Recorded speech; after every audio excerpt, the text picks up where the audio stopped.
What you are about to witness shall rattle you to the very foundation of your being. The realm of WWE stands engulfed in unprecedented chaos at this very moment, and I arrive bearing the precise truth of what transpires beyond those sealed barriers. Adam Pearce has delivered a proclamation that has rendered the entire universe of professional wrestling utterly stupefied. Destinies have been altered, spirits have been shattered, and the WWE kinship, tonight they weep.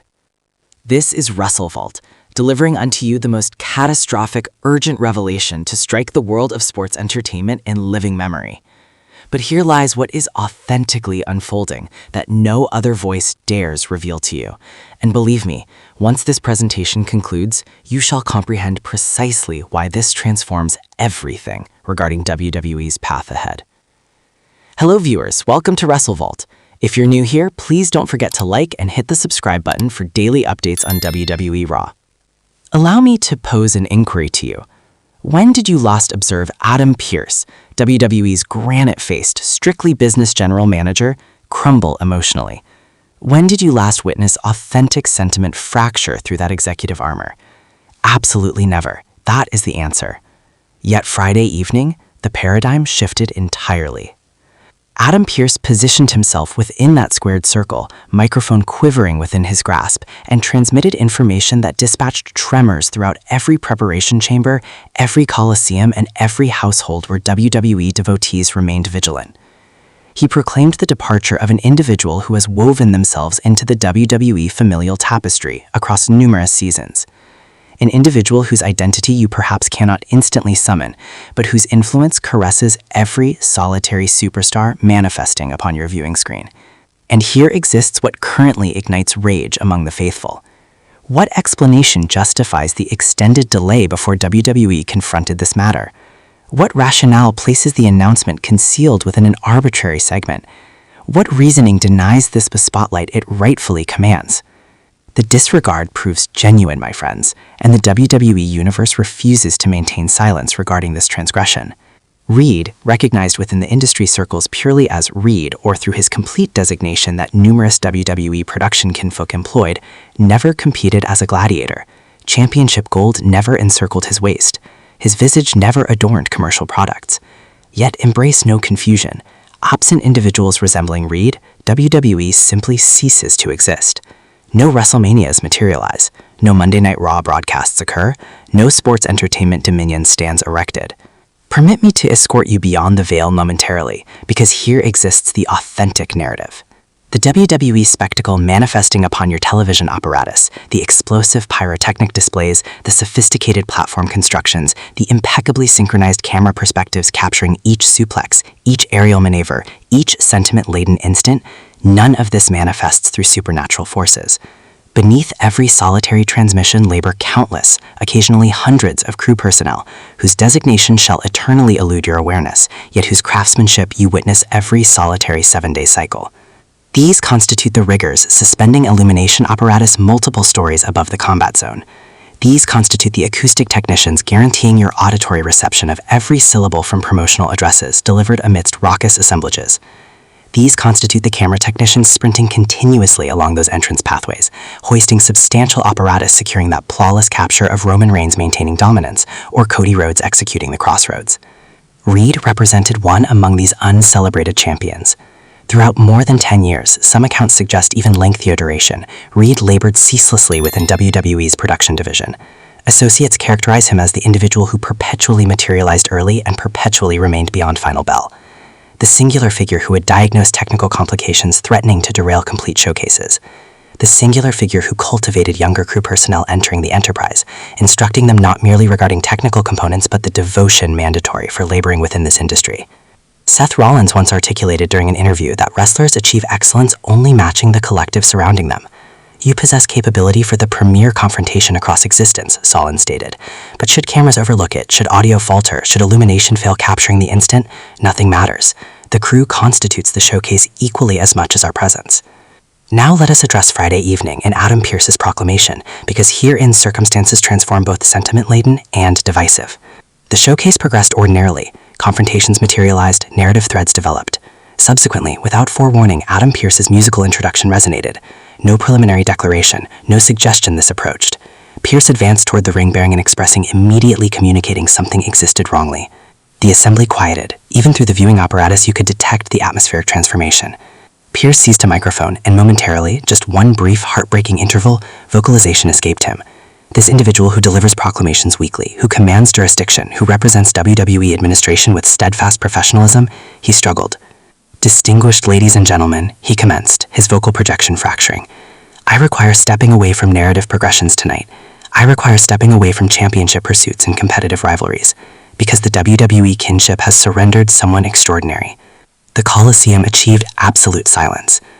Reed, a constituent of our production collective through 12-plus seasons, a companion to everyone within the preparation chamber, an individual who channeled his essence into guaranteeing every solitary showcase we constructed achieved optimal excellence, departed unexpectedly during this recent 7-day period. Audible inhalations emerged from the assembly. Cameras documented multiple devotees with palms covering their faces. Within the Coliseum, multiple WWE superstars who had emerged from the rear area, Seth Rollins, Becky Lynch, The Miz, Bianca Belair, positioned themselves upon the platform with heads lowered. Pearce proceeded. "Reed never pursued this for renown. He never pursued recognition. He pursued this because he cherished this enterprise. He cherished manufacturing enchantment for each of you. And everyone, and I emphasize everyone, who ever collaborated with Reed cherished him reciprocally." Pearce's vocal projection fractured completely upon that concluding sentence. He required pausing, regaining composure, while the camera documented tears streaming along his countenance. "Therefore tonight we desire honoring Reed's legacy. We desire his kinship, understanding that he constituted WWE kinship equally, and we shall eternally retain the contributions he manufactured toward this corporation." The showcase subsequently transmitted a concise visual compilation, nothing sophisticated, merely photographs of Reed along various superstars throughout the seasons. Reed with John Cena upon a European expedition. Reed backstage at WrestleMania 35. Reed expressing joy with the New Day. Reed wearing a championship belt that the superstars had transparently placed upon him as both jest and indication of admiration. The visual persisted perhaps 90 seconds. Subsequently, the showcase resumed with its customarily scheduled programming. And precisely there, the controversy detonated. Within instants, and I emphasize instants following the segment's transmission, social platforms detonated. Devotees expressed anger. Wrestlers past and contemporary expressed anger. Industry authorities expressed anger. What explanation? Because this proclamation, this tribute, this acknowledgement of a human who contributed beyond a decade of his existence to WWE was compressed between a mid-ranking confrontation and a commercial interruption. It persisted beneath 5 minutes total. No 10-bell salutation manifested. No extended visual compilation manifested. No instant where the complete roster emerged to position themselves in unified solidarity. Compare this to WWE's methodology handling the departure of former superstars, even those absent from the corporation across numerous seasons. Multiple visual compilations spanning weeks, dedicated segments, complete showcases occasionally dedicated to their remembrance. And justifiably so, these constitute legends deserving that acknowledgement. Yet what about the individuals who manifest those tributes achievable? What about the crew personnel who construct those visual compilations, who establish those memorial showcases, who labor 18-hour durations guaranteeing everything achieves perfection? Twitter participant at RussellTruth4Real transmitted, "WWE will allocate 30 minutes honoring someone who competed for them 40 seasons previously, but cannot provide beyond 5 minutes to someone who presently labors there and departed this week? Render it comprehensible." The transmission accumulated beyond 200,000 approvals within hours. Former WWE production staff constituent Jennifer Martinez transmitted on Instagram, "Reed constituted kinship. He attended my wedding ceremony. He assisted me learning this industry. And this represents how he receives honor? A 90-second visual compilation? WWE should experience humiliation." Even current WWE superstars commenced vocalization, cautiously because they continue laboring there, but vocalizing nonetheless. Sami Zayn transmitted a lengthy trailer sequence regarding Reed, distributing personal narratives and concluding with, "Some among the most crucial individuals in WWE constitute the ones you never observe. Reed represented one among those individuals. He deserved superior to this." Kevin Owens, never one restraining expression, tweeted purely, "Reed, an authentic one, departed prematurely. WWE should have manufactured more, absolutely." AJ Styles transmitted a photograph of him and Reed from what appeared resembling a house showcase with the inscription, "This human guaranteed we appeared excellent every solitary evening. He cherished the product as though it constituted his showcase. Rest peacefully, brother, you earned it." The sentiment proved universal. Reed deserved more. The crew deserves more. The uncelebrated champions of WWE deserve acknowledgement equivalent to their contribution. And devotees commenced posing uncomfortable inquiries. How many other crew personnel have departed that we never received information about? Does WWE exclusively cherish individuals once they achieve sufficient fame? What does this communicate regarding how WWE treats non-wrestling personnel? These are legitimate inquiries. These are significant inquiries. And WWE's silence throughout the subsequent days has only intensified circumstances. Therefore, let us address who Reed authentically was, because his narrative deserves being articulated properly. Reed, whose complete designation has been maintained somewhat confidential respecting his kinship's preferences throughout this difficult period, commenced within the wrestling industry resembling many crew personnel do, at the bottom, laboring independent showcases, learning the fundamentals, occasionally literally, and proving that he possessed the labor ethic mandatory for this punishing enterprise. Former independent wrestler Marcus the Hammer Williams retains memories of Reed from the early days. This existed back in 2005-2006, somewhere around that time frame. Reed was laboring these minuscule showcases in high school gymnasiums, manufacturing perhaps 100 currency units nightly if fortune smiled, but he approached it as though it constituted WrestleMania. Every illumination cue required perfection. Every acoustic verification was comprehensive. He cherished. That focus on precision captured the consciousness of WWE scouts. Affirmative, WWE Scouts production collective equally, not exclusively wrestlers, and Reed was summoned for a trial period around 2012. He never departed. Throughout the subsequent dozen seasons, Reed ascended from entry-level production assistant to becoming one of the key technical directors for WWE's live exhibitions. His specialty, problem-solving under pressure. There exists a celebrated narrative among WWE crew